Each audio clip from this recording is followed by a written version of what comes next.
Hello everyone, welcome. I'm Katie and this is The Importance of Temperance, and I hope that wherever you are in the world you're doing super great. I am fantastical. Today is my day off.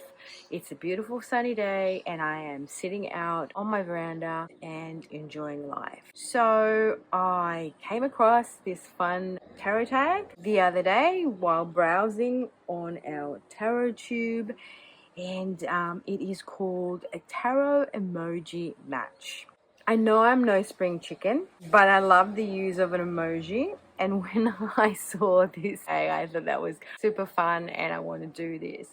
And this is a video response to Simply Han, who started this tarot tag, and I think she is brand new to YouTube, and so I would advise you to pop over and check her video out and also give her a like, give her a follow, because I thought it was really actually well thought out and I thoroughly enjoyed doing this. Now I know she tagged a few content creators from TarotTube on it. I came across it because I was watching Tarot Magpie's response to it.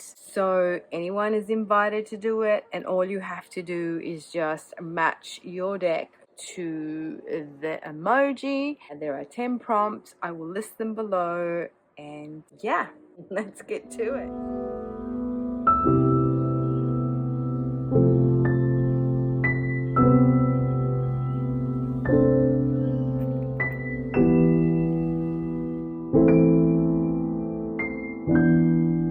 Okay, so the first prompt is the Artist Paint Palette, and this is a deck with your favorite artwork. So for me, it has to be this deck. It is the Yasin Guzlev Tarot. It is a majors only, and the reason I got this is because I love his artwork. These are such great cards. Now it is part of the Tarot of the Third Millennium. This, however, is a special edition. The first time it came out on, I believe, linen cardstock.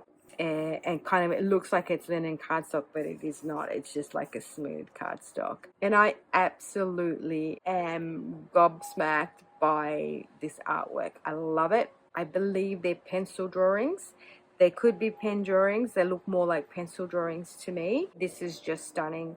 And the reason why I bought this majors only deck is because of this artwork. I then was very curious about the tarot deck it was part of, and eventually I ended up finding the Tarot of the Third Millennium. It was a unicorn deck of mine. I ended up finding it on eBay. It is an out of print deck, not this one, but the Tarot of the Third Millennium.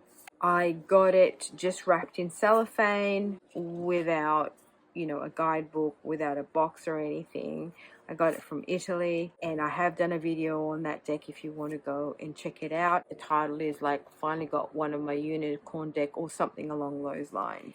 So the reason I got this deck is because of this fantastic artwork. I absolutely love it. I think it's absolutely stunning, and this is why I got like the majors only. I mean, usually I would have no use for a majors only deck, but I could not pass this up because I just thought it was beautiful.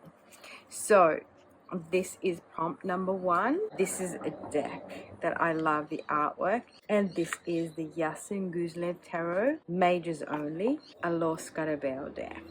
Beautiful. Second prompt is the book. So best tarot book or guidebook. For this prompt, I have selected the Tarot Mirror of the Soul, a handbook for the Thoth Tarot by Gerd Ziegler.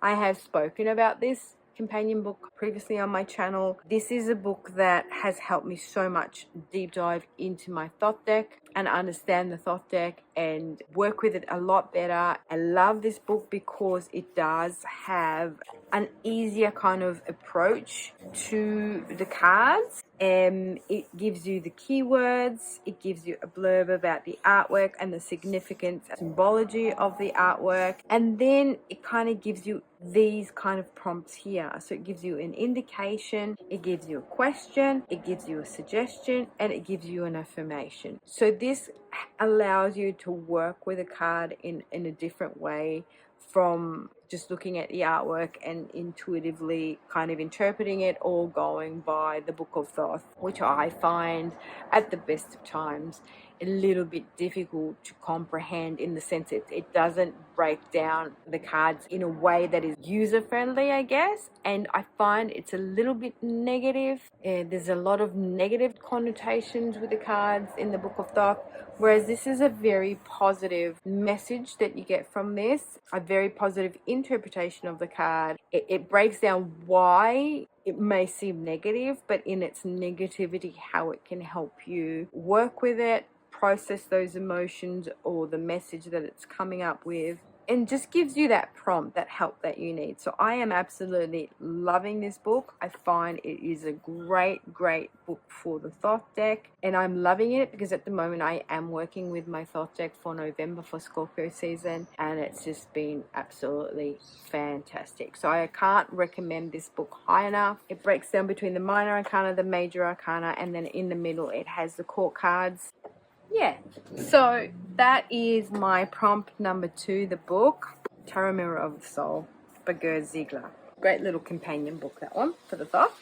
Next prompt is the Brain. So the deck that makes you deep dive in thought, or that you use, that really takes you into a space where you really have to think about something, or that you really connect with the artwork, you know, something that really gets you involved with the deck. And I guess this has to be, for me, my Thoth deck. I really love my Thoth deck. This is a deck that I got off eBay. It is a A.G. Mueller 1986 version. I got this one because I like the cardstock. It is in Italian. But for me, this deck is an alchemical deck first and foremost. And for me, alchemy, the great work, is what my spiritual journey is all about.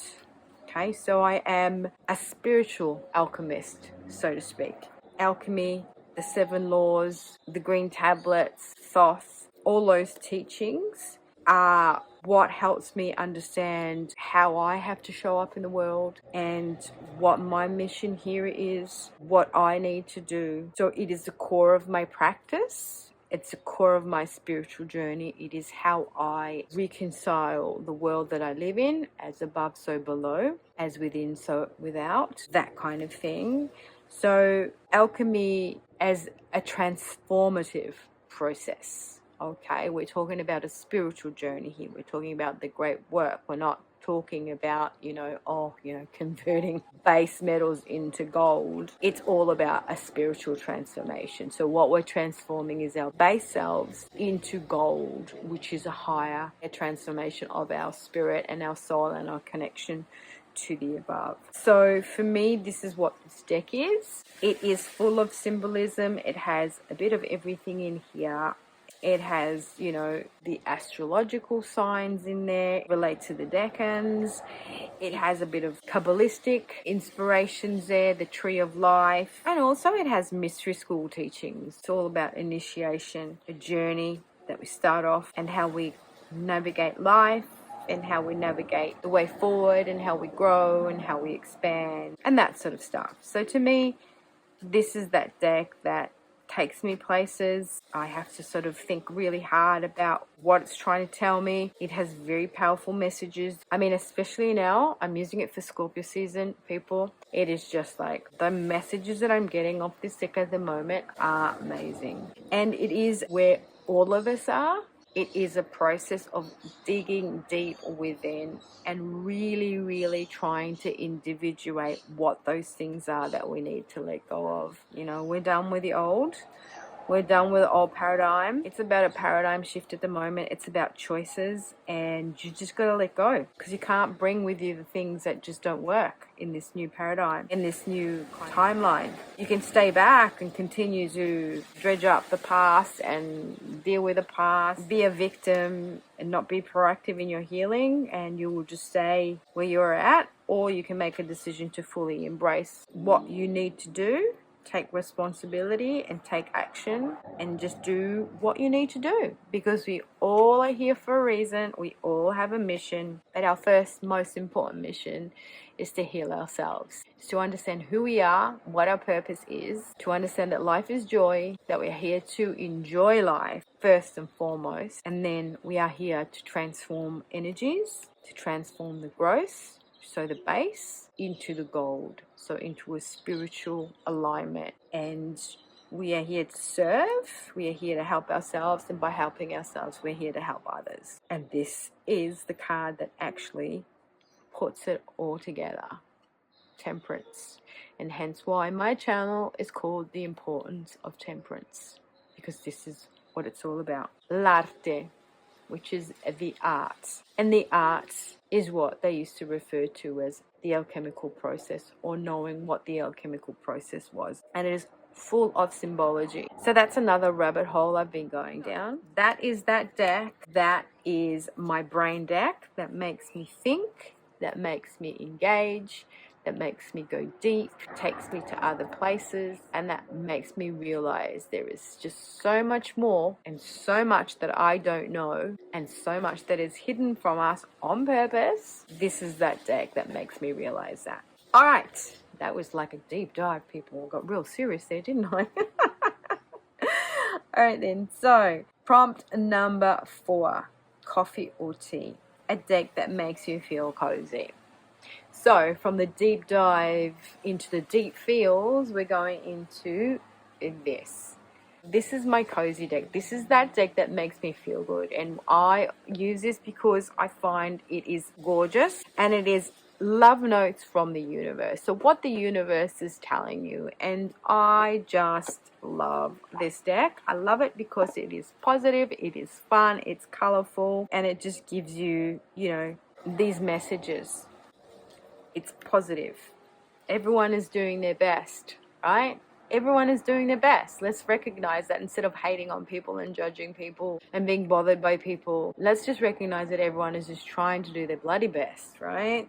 And if things are not working, do something new. Do something different. What is the definition of insanity? Is doing the same thing over and over again, expecting a different result. So what's going to cost you to do something different, do something in a different way, think things in a different way, if you've been doing the same thing over and over again, it hasn't been helping you at all? So, Scorpio season, do something new. All there is to love has been there all along. True? I go where you go. Isn't that gorgeous? You needn't worry. Now, I got this the other day, and it's just a game changer, because I don't need to worry, because all I need to do is give it up to the universe, right? And the universe will take care of things, because what I can take care of, I can take care of. But what is out of my power, or what is out of my ability to do something about, I can't do anything about. So why worry about it? Okay, I can't change it, so I don't need to worry about it if I can't change it. And they chose you.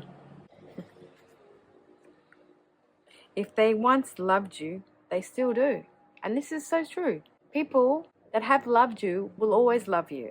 And the thing is that relationships change, people grow, people go different ways. But if they loved you once, they will continue to love you.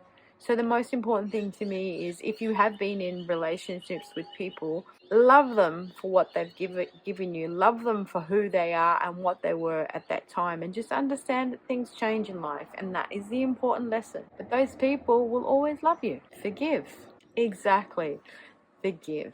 And this is the most important lesson to learn as human beings. We need to forgive. We need to forgive ourselves, and we need to forgive each other. Because it doesn't matter. People can hurt you. People can do all sorts of things. People will say things. It's your choice if you want to take it personally. It's your choice if you want to remove yourself from a toxic situation. It's your choice if you want to remain in a toxic, but you've got to see the bigger picture.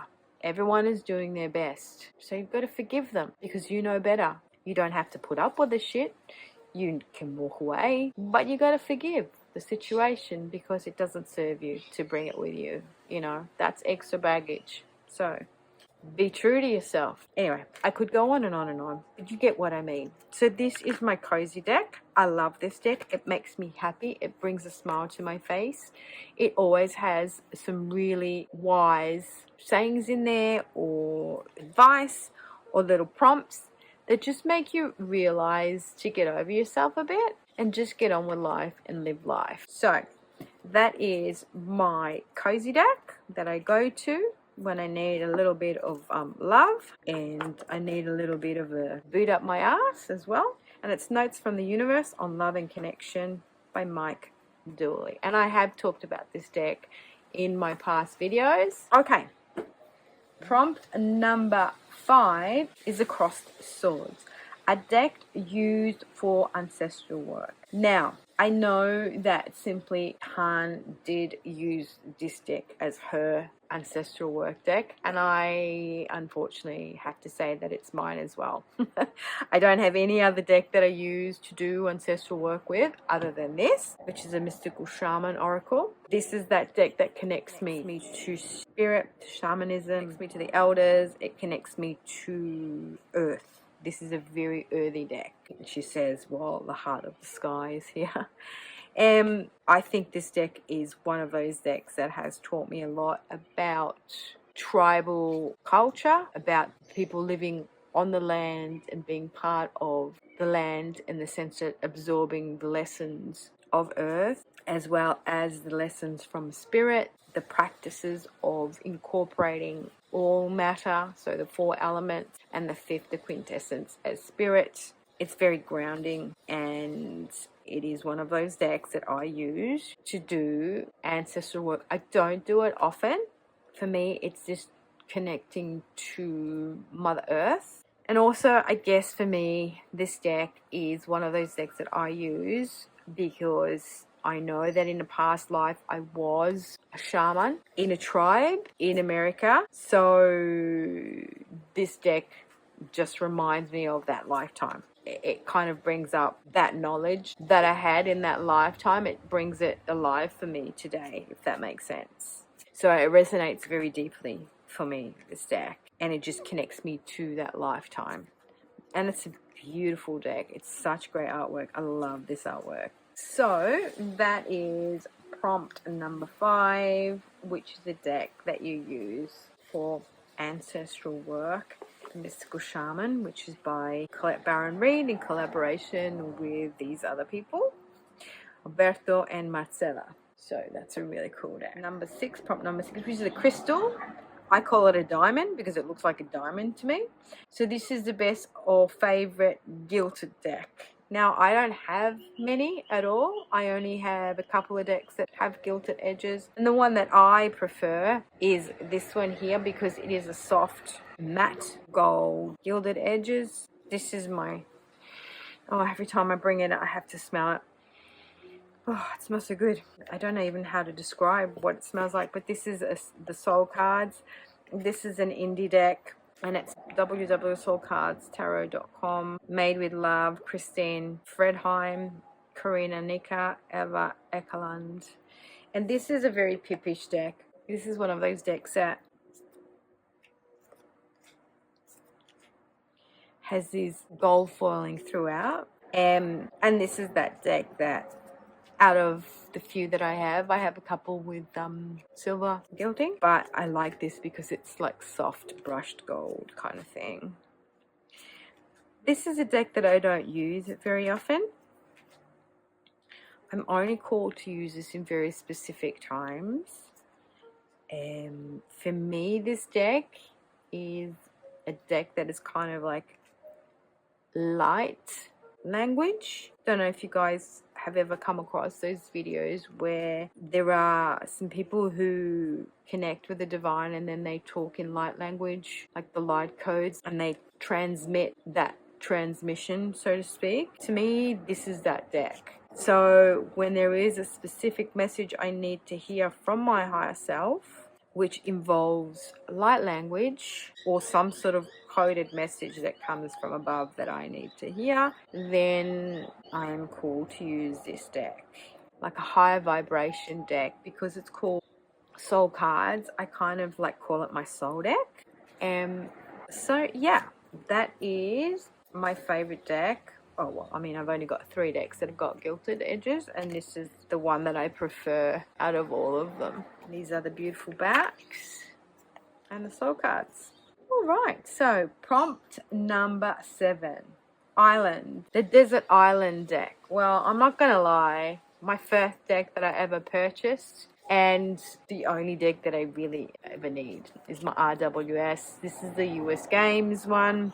I have several. I have, like, you know, the Centennial. I have the Pamela Coleman Smith one, which is just sort of with a grey background. I have the Radiant Wise from Los Bell. I have the Heaven and Earth one, I think it's called, from Los Bell as well. I have one of Conrad Stein, the Roses and Lilies. Oh, I also have the vintage one from Los Bell. So any of these RWS decks, the only deck that I really need, to be honest, to do a reading. This is the deck that is the one that brings me the most clarity for some reason, the one that I use for doing readings for others.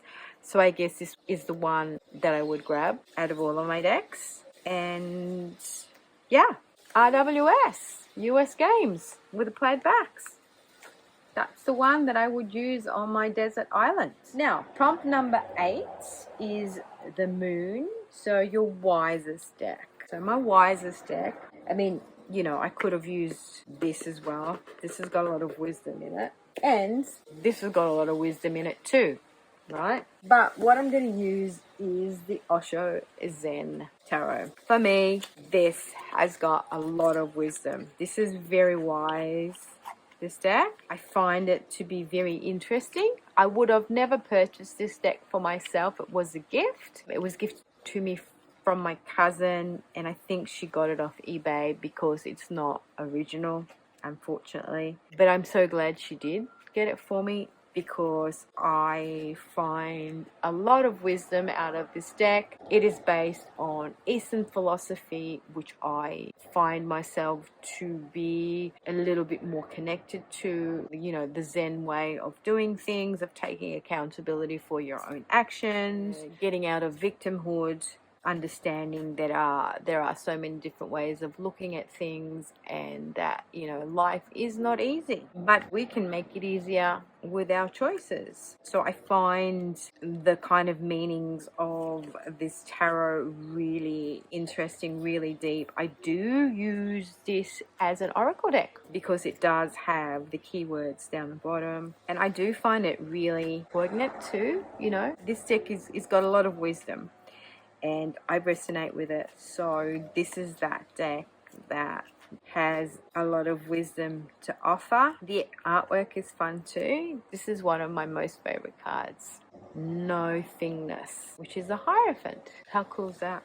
So there you have it. This is the prompt number 8, which is the Moon, your wisest deck. The next prompt is number 9, Plane. Decks you use when traveling. So I usually use these 2 decks when I'm traveling, just because they're easy to transport. So I've got White Sage Tarot because it's in a tin and it's just super easy and it's super cute, and it gives me really like clear messages, easy. And I take my Radiant Wise Spirit Tarot, the mini deck, with me. It's just Los Scarabeo deck. It's the mini version of my big deck. My big deck is borderless though. This has the borders. I love the colors in this deck. They're so fun. So it's got these beautiful blues, and they look a little bit kind of dirty, you know. So that's one of the decks that I go traveling with, and sometimes I might chuck in my bag if I'm going somewhere so it's not heavy. Otherwise, usually this is in my bag. This is what I carry with me, like my day-to-day carry, like wherever I go. But if I'm traveling, I'm going down to Melbourne and I want something lightweight, then I take these 2 with me. So cute, this deck. Find it easy. It's an easy read. Very cute. Very fun. It is a pip deck. Yeah, I just like it. When I was in quarantine, when I moved up from Victoria to Queensland and I was in quarantine for 2 weeks, I had this deck with me, and this is really easy peasy lemon squeezy, straight to the point kind of situation. And just the fact that it's easy to carry in a tin. So these two are the ones that I would take with me when traveling, usually. And if I've got more room, you know, I might take another deck with me. Okay, so last prompt, ribbon. The last deck that was gifted you. So the last deck that was gifted to me was this one. Someone didn't like it, didn't want it. It's a Zama Twin Oracle, but I think it is not the original, to be honest with you guys. It doesn't have a guidebook, first of all. These are the extra cards that come with it. But yeah, I think it's one of those bootleg copies, unfortunately. I mean, it's great cardstock. It's beautiful, kind of feels linen cardstock and stuff. But I don't have the guidebook to it. And I've been using this with my Thoth. I've been pairing that for Scorpio season, and I have been getting some amazing intuitive hits from this. I find this also to be an alchemical deck. It has a lot of alchemical imagery in here, especially something like this with the sun and the moon and the man and the woman and the marriage, the matrimony. This is in alchemy conjoining, so putting together two opposites. So the masculine and the feminine in alchemy is always seen as the masculine and the feminine principles, or opposing elements or opposing forces or opposing things, and you mix together, right? And also there's kind of like things in there that might not be a chemical. So Mercurius in Latin means Mercury, but this is in the sense of Mercury as the element that they use in alchemy for the alchemical process. It is also the feminine, and it's also Quicksilver. And then this cauldron here reminds me of, you know, the witches from Macbeth. That famous quote, double, double, toil and trouble, fire burn and cauldron bubble. And this is Omniscience, so omniscience, piety, the glutton, this being a vice, that we don't have self-control. And this is one of those sins, the 7 deadly sins, chaos, bedfellows, that's classic. The seraph, that is a very kind of alchemical symbol as well. The sentry, the old devil. The fawn, as in being Pan. Again, the devil. This is the young devil. That was the old devil. And then you have some sort of like archetypes and some personages like the drunkard, the butcher, the doctor. And then you've got mermaid. So you've got some of these mythical creatures in there. And the Leviathan, which is those kind of like sea creatures and sea monsters, but also represents something that's overwhelming. Adelina, which means actually nobility in Latin and Italian. So that could be like the nobility of noble metals. You have noble metals in alchemy, which are those metals like gold and platinum and silver. You have the temple. This is a really popular symbol in alchemy. And the temple represents your own self, your own body, and, you know, the vessel, so to speak. Deliverance, buffoon, and so on and so forth. So yes, this is that deck that came to me without a guidebook, so I've got to kind of like try and figure it out. The Ruby Queen, that is about rubification. So in the alchemical process, there are 3 main things that will fall actually. So you start off with the Negrido, which is the putrefaction, which is the black. Then you go with the albedo, which is the white, the purification. Then there is citrinas, which is the yellow, which is like the enlightenment and the cleansing.